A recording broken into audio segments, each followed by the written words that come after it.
Okay, very good. Well, maybe you get one on the USS Constitution. 73, we'll do it again. Mike. I heard K1GMM with a big signal. I'll say good morning from Jacksonville Beach. My name is Rich, and we're here in Northeast Florida. The dog days of summer, we've worked several times. Steve, I see the last time was the 18th of September on 20 meters, and then prior to that, the 22nd of February in 2017. So somehow we got a year or two we haven't found one another. But we got a big signal today, Steve. The name is Rich, and I'm in Jacksonville Beach, Florida. K1GMM from WA1GZY.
GMM.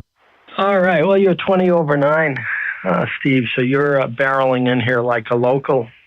I'm operating with my Kenwood TS990 that I bought back in 2013, and that's driving a solid-state linear, the SPE Expert 2K, 1,500 watts, to a 4-element step-by-yard, about 60 feet.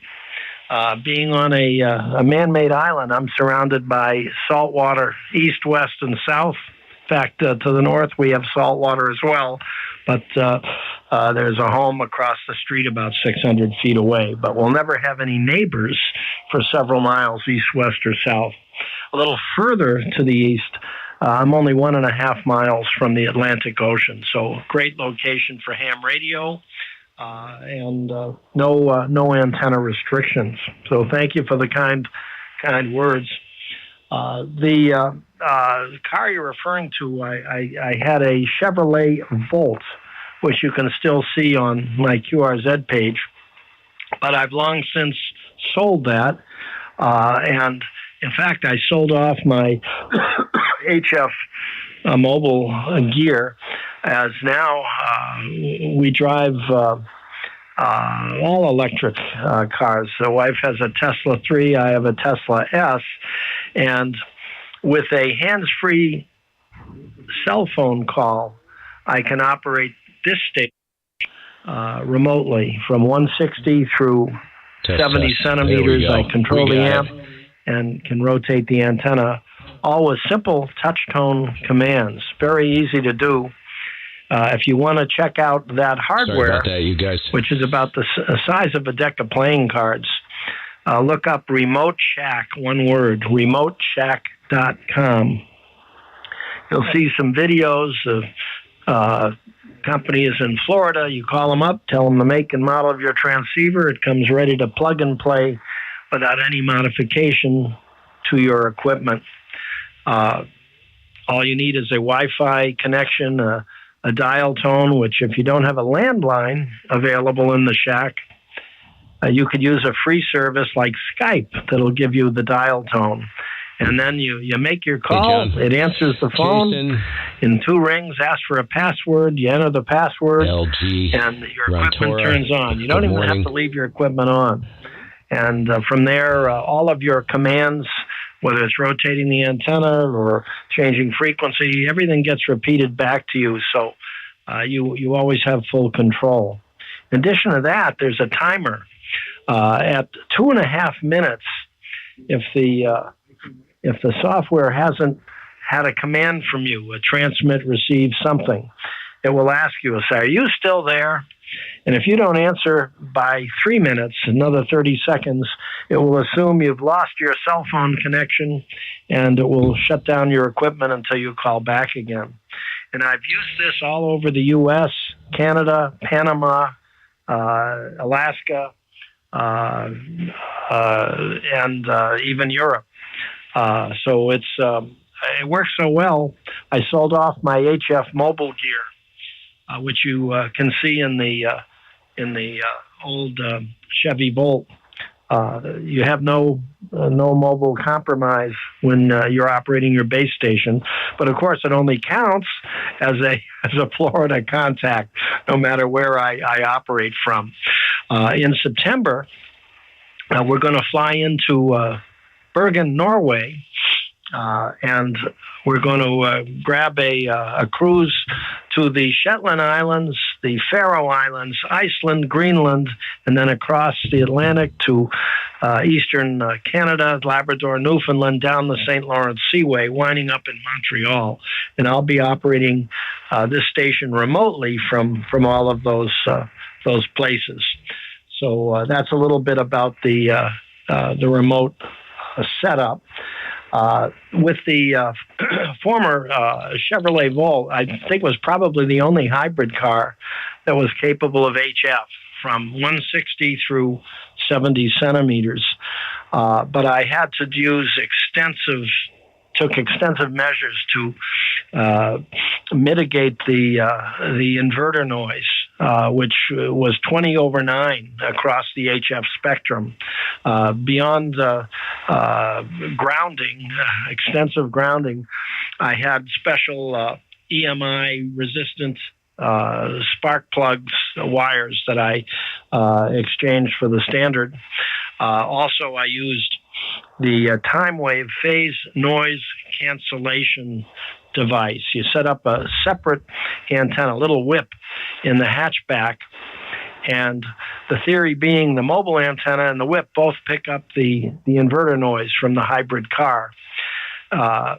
The whip, however, that's only a small whip in the hatchback, doesn't hear the weak amateur signals, but it does pick up the inverter noise. So with the time wave phase noise cancellation box, you literally can tune out the noise. You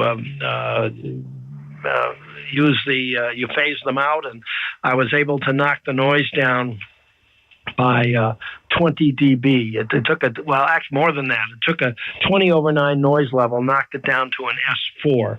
That enabled me to make contacts on the HF bands with anything, an S5 signal and beyond. You can see some photos of that stuff on my QRZ site. K1GMM from WA1GZY.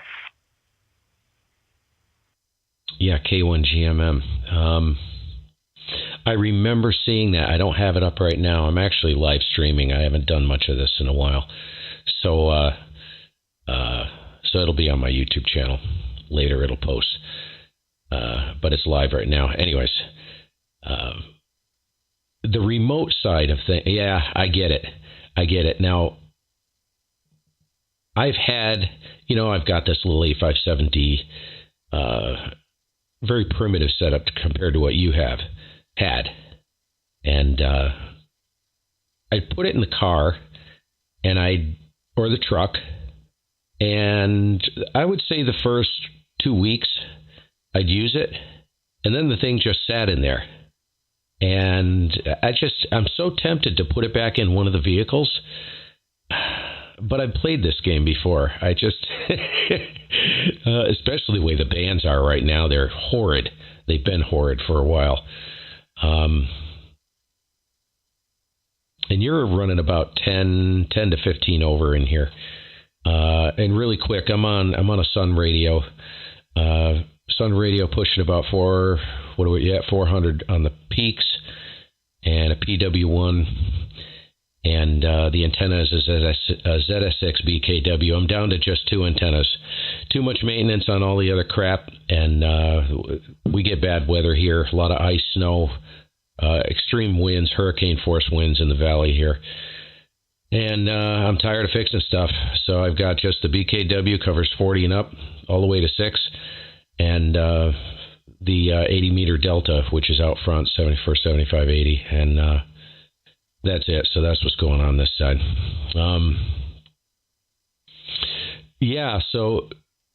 So I had a friend of mine give me the remote software for the 7300, and I set that up on a separate. I got this little, what do you call it, a micro PC? That thing worked awesome. A little bit of a trick to get that running because the server's not built into the ICOM. But I'm going to get that back in line. And I found myself using the remote side way more. A desire to use the remote way more than having it in the mobile. You know, not in the mobile. Yeah, it's cool, but yeah, I didn't use it, Rich. It was like I went through all that work and it sat in there for 2 months, and I did this like 3 times and just stopped using it. And I'm like, well, this stuff's getting ready to be stolen, you know, because people steal stuff all the time. They'll bust the windows out. Vermont is not particularly. Most of Vermont is pretty good, but yeah, there's a lot of riffraff, as there is everywhere. Same here. Put it back to you quick. I don't know if you ever went through that, but I did. WA1GZY, K1GMM. K1GMM from WA1GZY.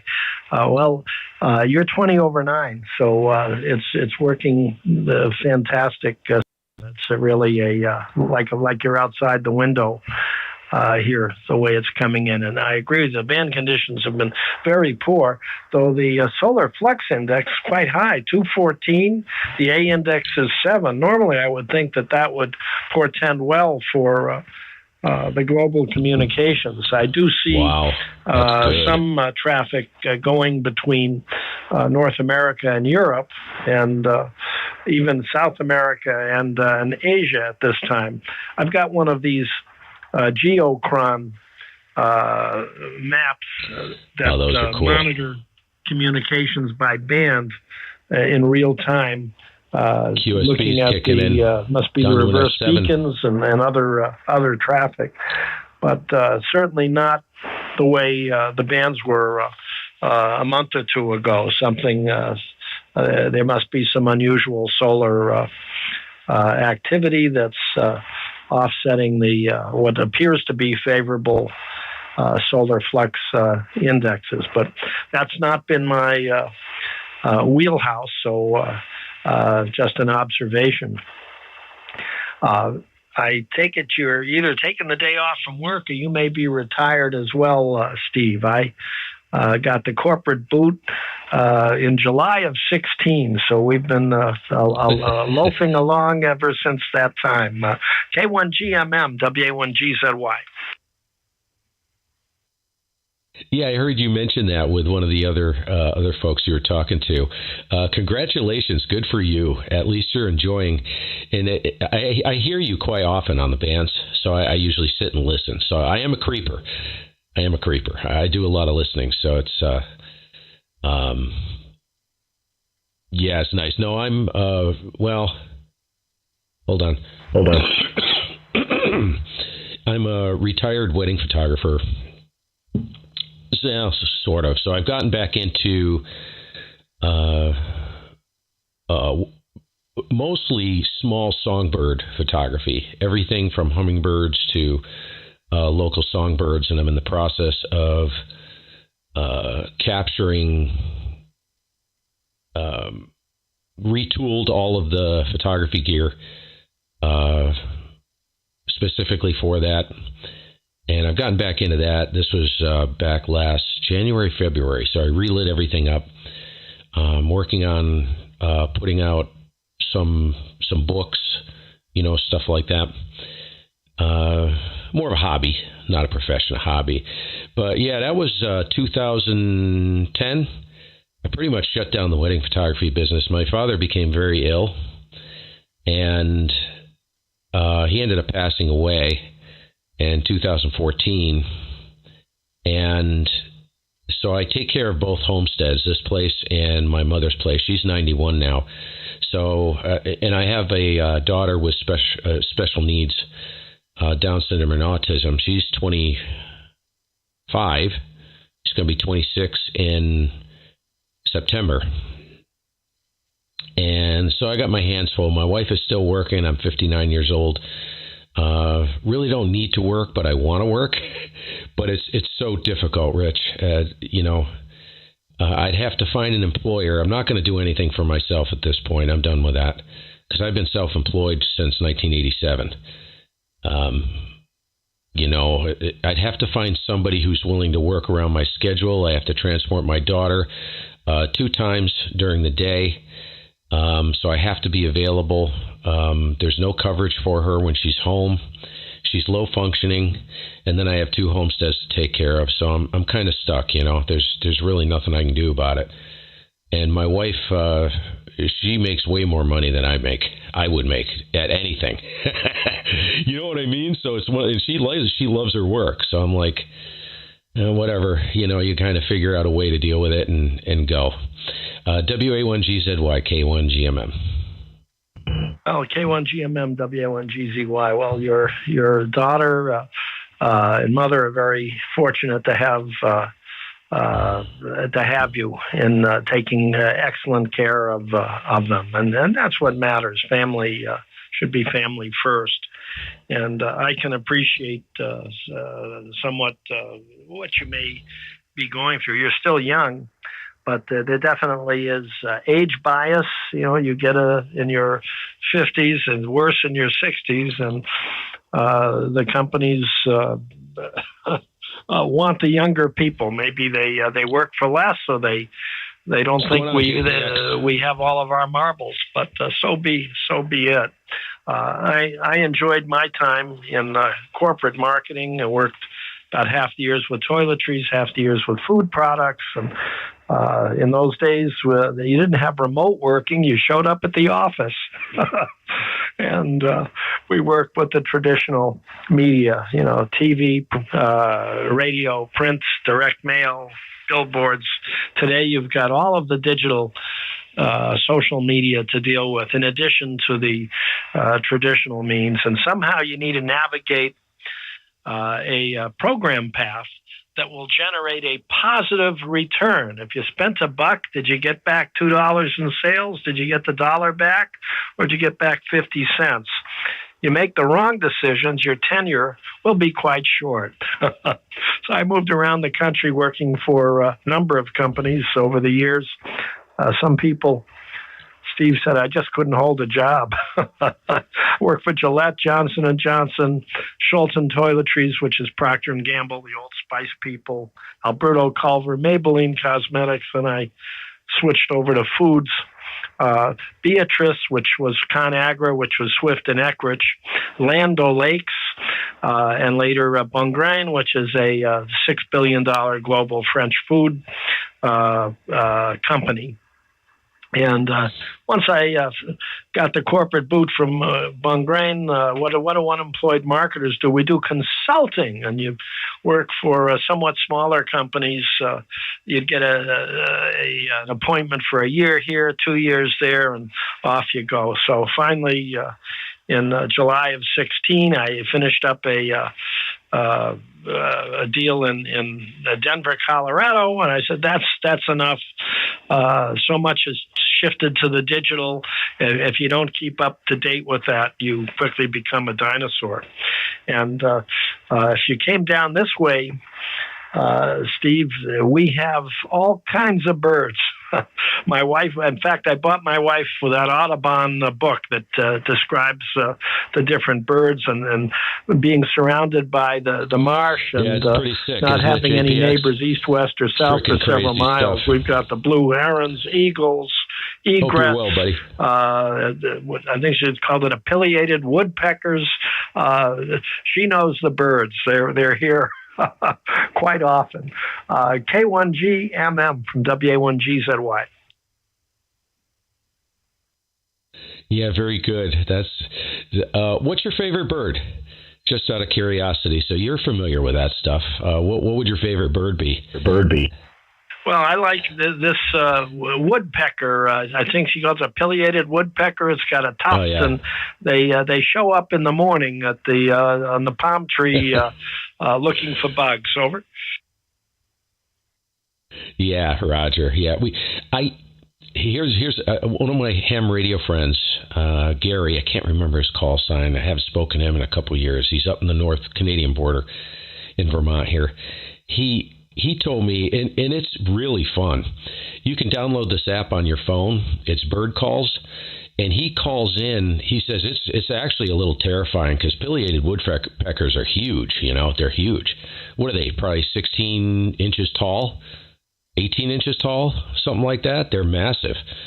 And he had a nesting family of pileated woodpeckers over on the edge of the property, just off the property. So he'd sit in the back patio with his cell phone, and he'd light up these pileated woodpecker calls on his phone and crank it up really loud. And he said those freaking things will come right in to check out what's going on, and they're big. And he said they come in and almost land right on the table on the patio. It was really funny. But yeah, I've got so I constructed this. Well, it's really like a mini wild bird sanctuary. Unbelievable number of birds I've documented so far, native to Vermont. And I have a woodpecker feeding station where I took, it's very common to do this. I call it the sticks. I call them the sticks. And I make up my own peanut butter suet, and I go into the woods, cut off some limbs or take some limbs from a down tree, maybe an inch or two in diameter, and then I punch holes in it with a spade bit. Grab some wire, run a piece of paracord between two trees, and I hang the sticks up, and I pack those holes with peanut butter suet. And you ought to see it, dude. I counted 7 woodpeckers on the sticks, red bellies, downies, and hairies last night. 7 at once. And they were all fighting. And they're actually, I have to say, I call them my pets at this point. You ought to hear them. They see me. I kick the garage doors open, and they start yapping and flipping their lids. They're like, where's our food? Because I got to bring everything in at night because we have a lot of black bear here. So they'll tear everything up. So, yeah, I've had a ball with this, and I've got some stunning pictures. I got some great pictures during the eclipse of a red-bellied woodpecker. Very unique light. Really interesting light. I don't have it on my QRZ page, but it's up on, Flickr? And I'm working on a website right now. There's too much going on, Rich, I'm telling you. How long have you been in Florida? Have you lived there all your life? K1GMM. Oh, no. During the working years, Steve, I moved all around the country, from Massachusetts to New Jersey, to Chicago, to Memphis, Tennessee. I got to remember from to hold there the key for a second. To sorry about that. Fort Wayne, Indiana, then up to Chicago again, then to Minnesota, Minneapolis, St. Paul, then to Western Kentucky. I couldn't hold a job.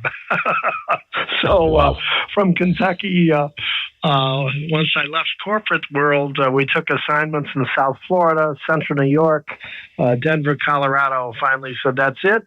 We're done. And I bought the first home in Jacksonville in 1999. we moved to this location just 2 miles, escaping the HOA. No antenna restrictions. This was October of 21. I'm not moving again. This is it. And most recently, maybe a month ago, I bought my wife a birdhouse, which she has yet to put outside. That has a camera, and there's an application, so you can actually look at the birds inside the birdhouse, and she's got to just pick a location. We got birds all over the place here, and I don't know if you've seen that. I found it on that Indiegogo website. Over. Oh yeah.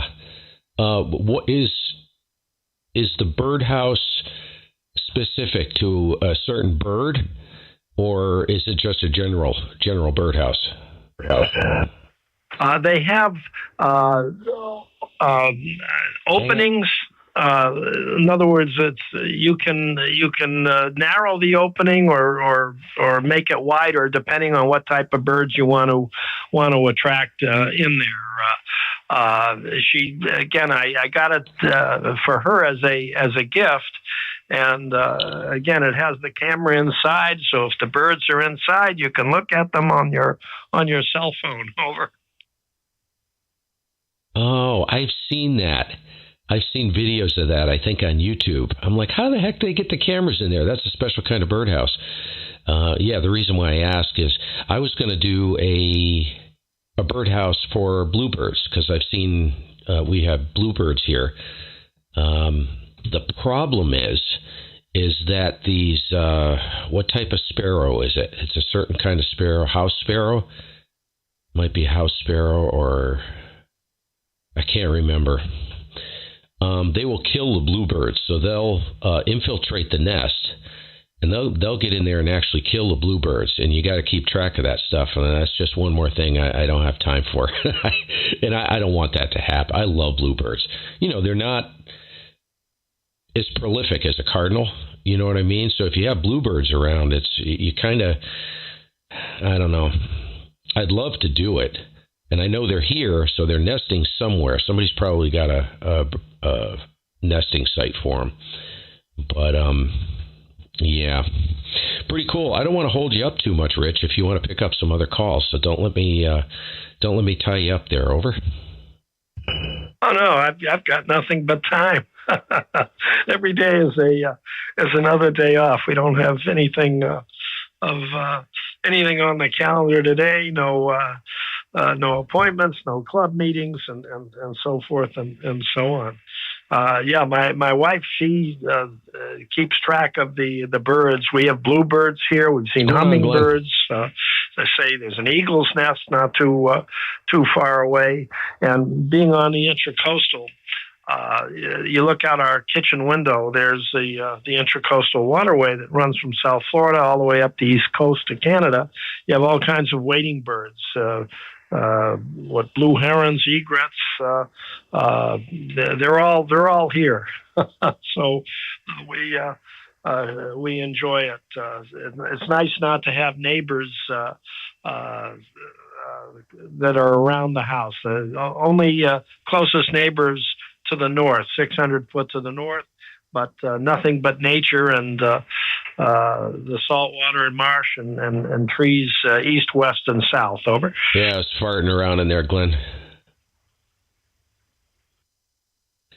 Yeah, I think you could probably confirm this, but if I wanted to go somewhere and take pictures of like you mentioned, I think egrets, herons, stuff like that. I mean, Florida is a great spot, isn't it? I would imagine the marshes and places like that would be phenomenal areas to go explore, probably get some dynamite shots if you got the right equipment. Over. Well, this property was all underwater in 2016, which you can see on QRZ. And so the builder originally was not the builder, the civil engineer who filled in the wetlands. He was going to have this property for his own home, and I guess toward the end, his wife decided no, they weren't going to build. So instead of filling in the land completely, we have two ponds in front of the house. The driveway goes right in between them, like a moat. Test. And those ponds are 7.5 foot deep. We've got fish in there, turtles in there. We didn't stock them. It's just nature. You guys let me know if the gate's cutting in and those out. ponds are not, they're brackish. They're not fully salt water as you'd find in the intracoastal. But we'll come home, we'll see ducks swimming in there. Of course, we have other wildlife, armadillos, raccoons, even one alligator. And off the dock, we've seen flounder, redfish, and there are a million little crabs, teeny little crabs. Over. Wow. Is this actually on, like, how much property do you have? Do you actually have quite a bit of property? I have 1.4 acres. 1.4 acres. And my boat dock is, I had to get stupid thing. A permission from the Army Corps of Engineers and the state because the boat dock is 335 feet long. The water is tidal. At low tide, most of the walkway out to the end platform turns into a mud stream. But at high tide, at the end of the platform, I have 5 foot of water. And at low tide, at the end of the platform, it goes down to 6 inches. I need 15 inches of water for my boat, and I have a 19-foot boat, to get out to the intracoastal, which is about a 200-yard channel to the west. Over. Yeah, Roger. Okay. Wow, that's pretty convenient. With that, I didn't know if you had access. Like, so this is right. I'm assuming this is right off your property, correct? I mean, you can get access to this right off the property. Over. That's correct. My boat dock goes off my property onto state land. That's why I had to get an application and approval from the state and the Army Corps of Engineers. But if you look on QRZ, you'll see the channel that goes right out to the intracoastal waterway. That's deep water. And when we look out our kitchen window, we're looking at that the intracoastal, and you'll see the boats going north and south. Over. Yeah, Roger. Wow, that's awesome. Now, were you? And I'm assuming that you. There is some sharp. The band's doing the circle jerk. About 15 dB. I've lost 15 dB of signal at times on you. So let me know if you're struggling. But I know you got great capture effect on that beam, which is probably doing the heavy lifting. Did you buy that property with that in mind, or was it kind of an afterthought when you realized, oh heck, man, I'm going to go get a boat? Over. No, I wanted to get out of the HOA. I was in an HOA in Jacksonville, just 2 miles from here, that I bought in 1999. So I was there for 21 years. And things started changing to where I wanted to move out. And I always had it on my bucket list to have a property without any antenna restrictions. So I came across this property just by happenstance where I was kind of looking around and noticed it was for sale. As I say, the civil engineer that developed the property, the land, and filled it in, was going to keep it for himself. So we sold the lots that are across the street to the north, and this one he was keeping for himself. And the last minute, his wife decided not to move. So I went right down to the city. Before I signed the paper, I said, I'd like to have a tower permit. And I was delighted. They said, you don't need one. That was it. I bought the land in July of 20. By October of 20, I had my building permit, and it took a year to build the home. And you'll see on the QRZ site, you'll see the land before it was filled in with the water. You'll see the land as it was filled in, and you'll see the house that we put on it along with the antenna. The builder was pleased with the end result. He asked me for permission. He said, "Can I do some drone photos? 40, by the way, I'd like to advertise this on my site and maybe attract more potential whole group of home buyers." And I said, "Sure, but I want access to the same photos." He said, "Okay." But he airbrushed out the tower and beam. You'll see a couple where he did that. But, of course, I've gone out to the front of the house. I've got pictures of I need more coffee with the tower and beam. But the drone photos would show the house on the property. The tower and beam were actually there. Over. Yeah, Roger. I bet that step IR takes up. You could probably throw like a tarp over the top of that thing and it would shade the entire house or the property. Anyways, that's funny. That's pretty cool. I don't know what it would take, Rich, to do something like that here. They're very touchy about that stuff here. This is like Tree Hugger Central. Vermont's turned into a very, very unfriendly place, very expensive place to live. From a property perspective, extremely expensive to live here. The only reason I'm here is because of my mother. I suspect we're probably going to bail. If something happens to her or when the inevitable comes. But she's still full of P&V.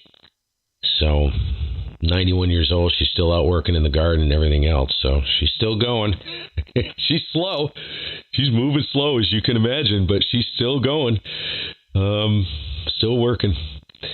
Listen, I'm going to let you go. I'm going to get out of here. See, I have a feeling the path is shifting, which it does do that. I hear Florida just banging in here sometimes in the morning, and then all of a sudden things will start fading, and it's been doing that. So things are shifting around. You'll probably get some contacts very strong from different places. That's what my gut's telling me. Anyways, could be wrong, often am.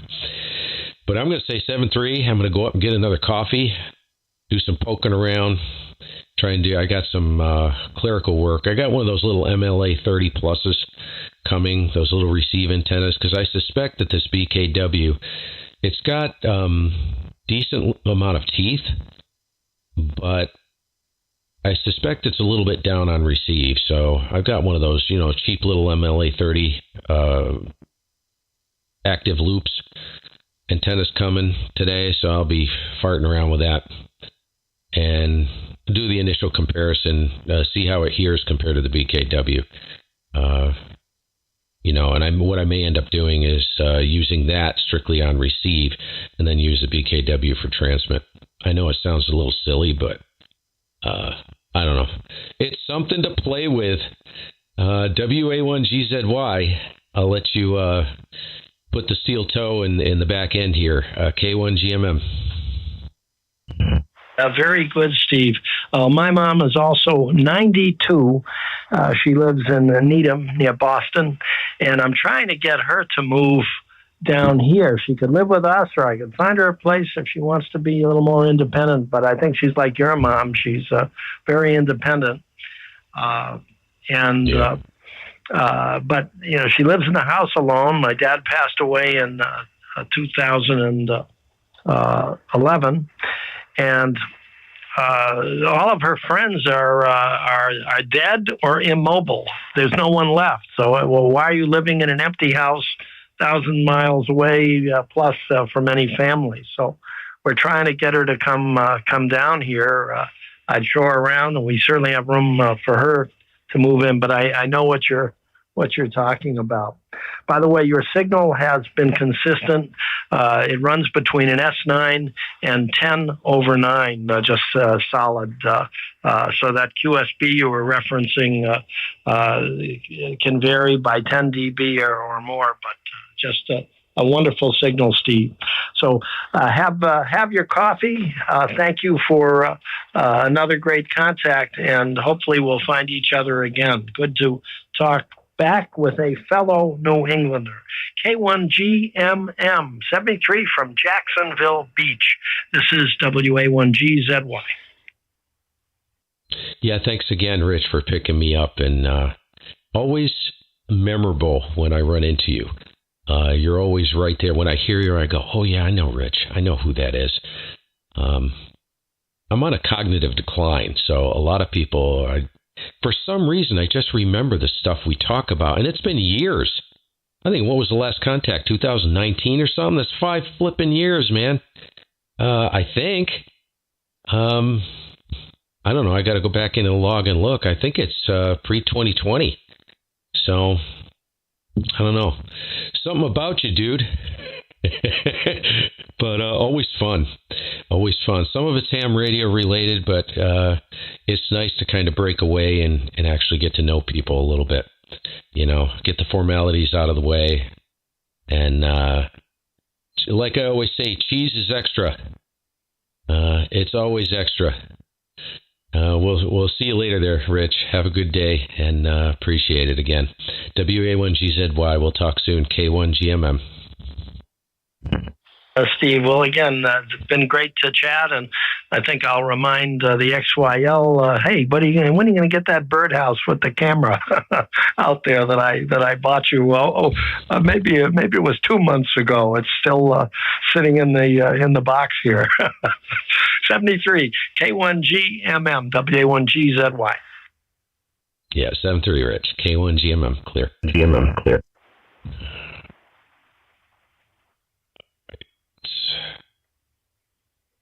Mute this guy.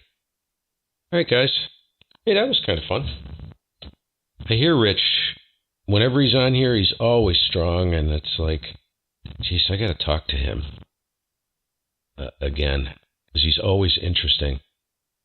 Oh, yeah, 2019. Holy crap, 5 years ago.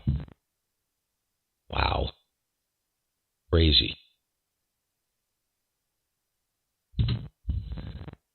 All right.